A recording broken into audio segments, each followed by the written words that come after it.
ఈ పత్రికా సమావేశం పెట్టడానికి కారణం, నిన్న TV5లో వచ్చినటువంటి వార్త అందరూ చూసుంటారు.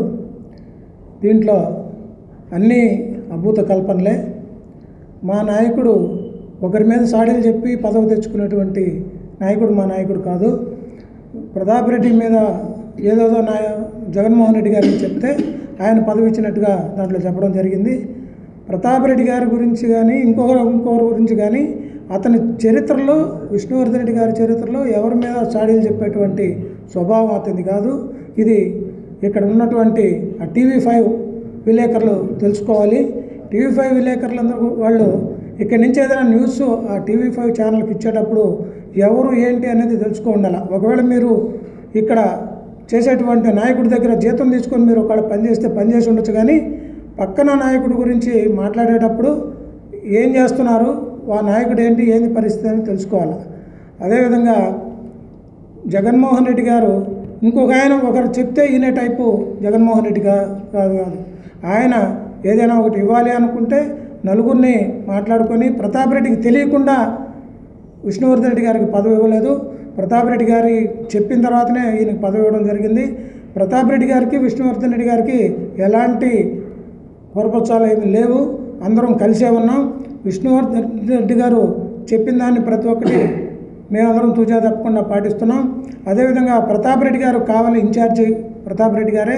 ప్రతాప్ రెడ్డి గారు చెప్పినట్లే మేము అందరం కూడా నడుచుకునేదానికి అందరూ సిద్ధంగా ఉన్నాం. అయితే ఇక్కడ TV5లో నిన్న చెప్పింది ప్రతాప్ రెడ్డి గారు ఏదో ఈయనకి పదవి ఇచ్చిన దానికి ఏదో ఆయన ఎలిగినట్టు అని చెప్తా వచ్చారు. అలాంటిది ఏమీ లేదు. ప్రతాప్ రెడ్డి గారే ముందు రోజే ఆయనకు ఉన్నటువంటి నాయకులకు కానీ పక్కన ఉన్నటువంటి ఆయన అనుచరులందరూ కూడా ముందు రోజే చెప్పడం జరిగింది. విష్ణునికి పలానా పదవి వస్తుంది అని చెప్పడం కూడా జరిగింది. ఇవన్నీ ఇట్లా ఉంటే జగన్మోహన్ రెడ్డి గారు ఏదో ఇక్కడ కావలి విలేకరికి ఆయన చెప్పినట్టు, తర్వాత ప్రతాప్ రెడ్డి గారు వచ్చి ఆయన ఇట్లా అలిగిపోయినట్టు ఇవన్నీ చెప్పడం అంత వాస్తవం కాదు. మీరు జీతాలకు పనిచేసి అతను భజన చేసుకుంటే చేసుకోండి, కానీ పక్కన వాళ్ళ మీద బురద చల్లడం అనేది పనిగా పెట్టుకోవద్దని చెప్పి మీకు ఈ పత్రికా ముఖంగా తెలియజేసుకుంటూ సెలవు తీసుకుంటున్నాను. పత్రికా విలేకరులందరికీ కూడా నా హృదయపూర్వక నమస్కారాలు. నిన్నటి రోజున TV5లో ఒక అంశాన్ని రిలీజ్ చేయడం జరిగింది ఛానల్. మామూలుగా మా నాయకుడు కాటమరెడ్డి విష్ణువర్ధన్ రెడ్డి గారు ఏ పార్టీలో ఉన్నా ఏం మాట్లాడినా ఎవరికి కూడా నాయకులకు కానీ ప్రజలతో కానీ కాంట్రవర్సీ లేకుండా ప్రజలకు సేవ చేయడం ముఖ్యమని తన పందాలో తను పోతూ ఉంటారు. కానీ చాలా రోజులు కాంగ్రెస్ పార్టీలో మనుగడ సాగించాం. వైఎస్ రాజశేఖర రెడ్డి గారికి చాలా ముఖ్య అనుచరులుగా చాలా దగ్గరగా ఉన్నారు విష్ణువర్ధన్ రెడ్డి గారు. తర్వాత ఆయన కుమారుడు జగన్మోహన్ రెడ్డి గారు పార్టీ పెట్టిన తర్వాత వైఎస్ఆర్ కాంగ్రెస్లో పార్టీలోకి మొట్టమొదటిసారిగా ప్రవేశించడం జరిగింది. అయితే కొన్ని కారణాల వల్ల పార్టీ మారి మేము తెలుగుదేశం తరఫున కూడా పోటీ చేయడం జరిగింది. అయితే పోటీ చేసిన మాకు ప్రత్యర్థిగా ఉండే ప్రతాప్ రెడ్డి కానీ ఎవరు పోటీ చేసినా వాళ్ళు ఎదురుపడితే మామూలుగా వాళ్ళు పలకరించుకొని మాట్లాడే చొరవ ఆయనకు ఉంది. కానీ నిన్నటి రోజున ఈయనకి CEC మెంబర్గా జగన్మోహన్ రెడ్డి గారు ప్రకటించడం జరిగింది. నెల్లూరు జిల్లాలో ముగ్గురికి, రాఘవేంద్ర రెడ్డి గారికి, ఆదాల ప్రభాకర్ రెడ్డి గారికి, విష్ణువర్ధన్ రెడ్డి గారికి, వీళ్ళ ముగ్గురికి CEC మెంబర్గా ప్రకటించడం జరిగింది. ఈ ప్రకటించిన తర్వాత వీళ్ళ మనసుల్లో అధికార పార్టీ మనసులో ఏం కలిగిందో ఏమో కానీ వెంటనే దీన్ని ఏదో ఒక విధంగా దీన్ని చెదరగొట్టాలా అనే ఉద్దేశంతో ఇది అధిష్టానం నుంచి వచ్చింది కానీ ఇక్కడ లోకల్గా జరిగింది కాదు. అప్పటికప్పుడే నిన్నే ప్రతాప్ రెడ్డి ఈయనకి సిఈసి ఇచ్చిన తర్వాత అలిగిపోయినట్టు ఆయన ఏదో రకరకాలుగా ప్రకటించడం జరిగింది. దీంట్లో ఎవరికి తెలియకుండా సీక్రెట్గా వేసిందేం కాదు. ఇది ప్రతాప్ రెడ్డి గారి ఇష్టానుసారం ప్రతాప్ రెడ్డి గారు కావలి నియోజకవర్గంలో ఇన్ఛార్జిగా ఉన్న తర్వాత ఆయన్ని కనుక్కొని ఆయనకి జగన్మోహన్ రెడ్డి గారు ఆయనతో మాట్లాడి ఫలానా వాళ్ళని నెల్లూరు జిల్లాకి కావలిలో సిఈసి మెంబర్గా కృష్ణవర్ధన్ రెడ్డి గారిని ప్రకటిస్తున్నామని చెప్పి ప్రకటించడం జరిగింది. అంతేగాని ఇది కేవలం ఏమీ తెలియకుండా ఇన్ఛార్జిగా ఉన్న ప్రతాప్ రెడ్డికి తెలియకుండా జరిగింది మాత్రం కాదు. అన్నీ ప్రతాప్ రెడ్డికి తెలుసు. ప్రతాప్ రెడ్డికి మాకు ఎటువంటి మనస్పర్ధలు లేవు. ముఖ్యంగా మేము చెప్పేది ఏంటంటే ఈరోజు ప్రతాప్ రెడ్డి ఇన్ఛార్జిగా ఉన్నారు కాబట్టి ఆయన ఏం చెప్పినా నియోజకవర్గంలో మేమందరం కూడా నాయకులం కానీ కార్యకర్తలు కానీ కలిసిపోయేదానికి మేమందరం సిద్ధంగా ఉన్నాం. ఈ మాదిరిగా మనస్పర్ధలు పెట్టి ఏదో వాళ్ళని విడదీయాలనే ఉద్దేశంతో ఇది అధిష్టానం చేసిన ఎత్తుగడ, అంతేగాని మరొకటి కాదు. ఇక మీద మాత్రం ఎప్పుడైనా సరే ఇటువంటి ప్రకటనలు పత్రికాముఖంగా రాకూడదని, మాకు ఎటువంటి మనస్పర్ధలు లేవని, మేమందరం కూడా కలిసి పనిచేస్తామని, ప్రతాప్ రెడ్డిని ఇన్ఛార్జిగా ఉన్నంతకాలం కూడా ఆయన చెప్పినట్లే మేము నడుచుకుంటామని, మరి ఎవరికి వ్యతిరేకం కాదని తెలియజేస్తూ, ఇంతకుముందు కూడా ఎప్పుడైనా సరే ప్రతాప్ రెడ్డి 2014లో పోటీ చేసిన నిజాయితీగా పనిచేసిన వ్యక్తి కాటారెడ్డి విష్ణువర్ధన్ రెడ్డి గారు.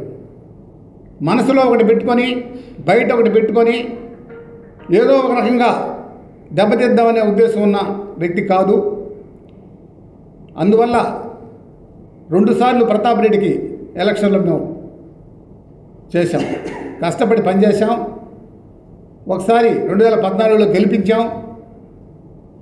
మొన్న కూడా ఆయన ఎవరికి ఏ పెద్ద ఇదిగా జరిగినా కూడా చీఫ్ ఏజెంట్గా మాత్రం ఏ రోజు ఉండలే. ఆయనకి చీఫ్ ఏజెంట్గా ఉండి పనిచేసిన వ్యక్తి కాటారెడ్డి విష్ణువర్ధన్ రెడ్డి గారు.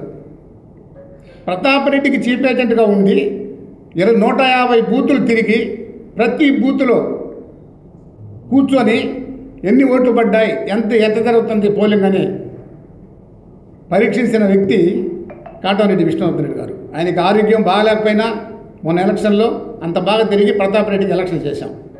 అందువల్ల చెప్పేది ఏంటంటే ఇవన్నీ అభూత కల్పనలు, వీటిని నమ్మొద్దు.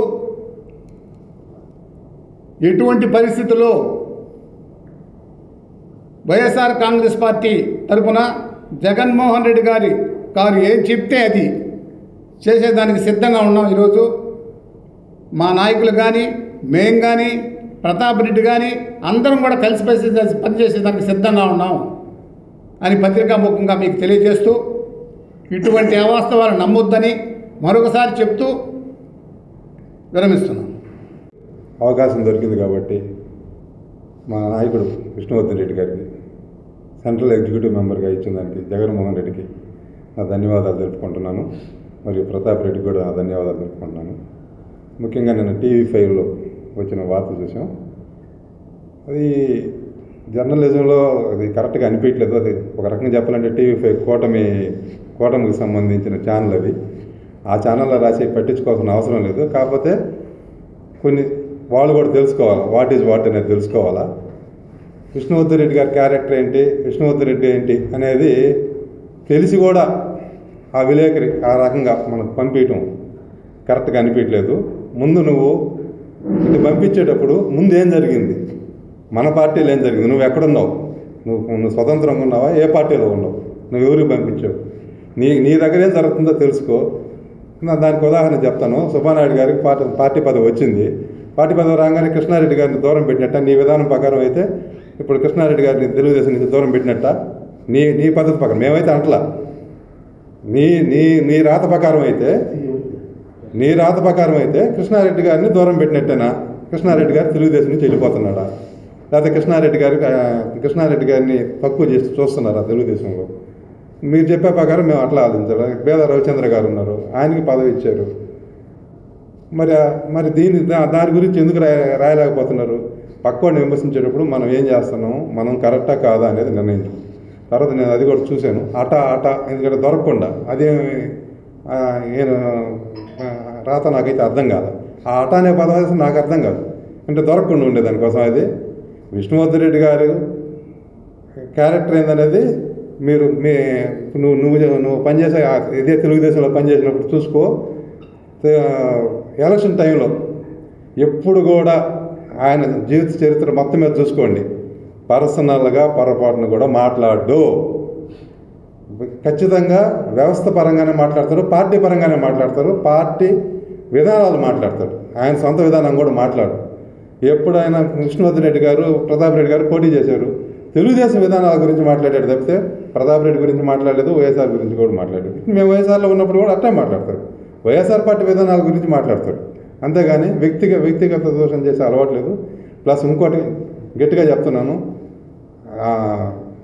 చాడీలు చెప్పి పదవులు తెచ్చుకునే వాళ్ళు చాలామంది ఉన్నారు, వినేవాళ్ళు ఉన్నారు. ఇక్కడ జగన్మోహన్ రెడ్డి చాడీ వినేవాడు కాదు, చాడీలు చెప్పేవాడు అంతకంటే విష్ణువర్ధన్ రెడ్డి గారు కాదు. ఎందుకంటే చాడీలు చెప్తే పదవులు వచ్చే ఆ బ్యాచ్ వేరుగా ఉంది. పోతే ఇంకోటి కంటే వచ్చే సందర్భం వచ్చింది కాబట్టి నేను మాట్లాడదలుచుకున్నాను. ప్రతాప్ రెడ్డి మీద కేసులు పెట్టారు. కేసులు పెడితే ప్రతాప్ రెడ్డి గారికి అందరూ వైసీపీ వాళ్ళు అందరూ సపోర్ట్ ఉన్నారు. మా నాయకుడు కూడా ఫోన్ చేసి మాట్లాడటం జరిగింది, ఆయనతో మాట్లాడటం జరిగింది. మళ్ళీ వస్తారు, మాట్లాడతారు, వీళ్ళందరూ కలిసి పనిచేస్తారు. మీరేమి తొందరపడి వీళ్ళిద్దరి మధ్య ఏదో జరిగింది మనం ఓహా అనుకోవాల్సిన అవసరం లేదు. ముందు మీ కుంపటి సరి చూసుకుంటే యువతల కుంపటి ఏమి ఇబ్బంది లేదు, యువతల కుంపటి బ్రహ్మాండంగా ఉంది. ప్రతాప్ రెడ్డి గారు కేసు పెడితే జిల్లా మొత్తం గదిలు వచ్చింది, మీలా కాదు. జిల్లా అంతా బ్రహ్మాండంగా ఆయనకు సపోర్ట్ ఇచ్చారు. ఆయన లేకపోయినా కూడా అందరూ మీటింగ్లు పెట్టారు, అన్నీ చేశారు. సో ప్రతాప్ రెడ్డి గారి గురించో లేదా ప్రతాప్ రెడ్డి వెళ్ళిపోతాడనే ఆశ మీకు అవసరం లే. ఈ పార్టీ బలంగా ఉంది, వైసీపీ పార్టీ. విష్ణువర్ధన్ రెడ్డి గారి గురించి కామెంట్ చేసే అర్హత కూడా మీకు లేదు. ఇంకా కావాలంటే ఇప్పుడు రాజకీయాలు మారుతున్నాయి కాబట్టి మీకు ఇంకా నిజంగా ప్రజల్లో ఏదైనా కోరిక ఉండి ప్రజలకు మంచి చేయాలని కోరుకుంటే ఆయన దగ్గర శిష్యర్కం చేయొచ్చు. ఇప్పుడుండే నాయకులందరూ చేస్తే రాజకీయాలు మారితే మంచి రాజకీయాలు నేర్చుకోవచ్చు. సో విష్ణువర్ధన్ రెడ్డి గారి గురించి మాట్లాడే అర్హత కూడా మీకు స్థాయి లేదు, అర్హత లేదు. ఇంకా అసలు ఆ ఛానల్ గురించి మేము మాట్లాడాల్సిన అవసరం అంతకంటే లేదు. కాబట్టి నేను తెలియజేసేది ఏంటంటే పక్క పార్టీ గురించో పక్క విధానం గురించి మీరు న్యూట్రల్గా ఉండి మాట్లాడండి. ఒక పార్టీకి కొమ్ము కాసే విధంగా మాట్లాడటం కరెక్ట్ కాదు. ప్రజలు గమనిస్తారు. మీరంతా ప్రజలు ఎర్రోళ్ళు అనుకోకండి, అందరికంటే ప్రజలు తెలియగలరు. ఏ నాయకుడు ఏంది, ఎవరేంది, ఏ కథ ఏంది అనేది అందరికీ తెలుసు. సో ఇలాంటి రాతలు ఇంక మీద రాస్తే ఊరుకునేది లేదని పత్రికాముఖంగా తెలియజేసుకోండి. Thank you.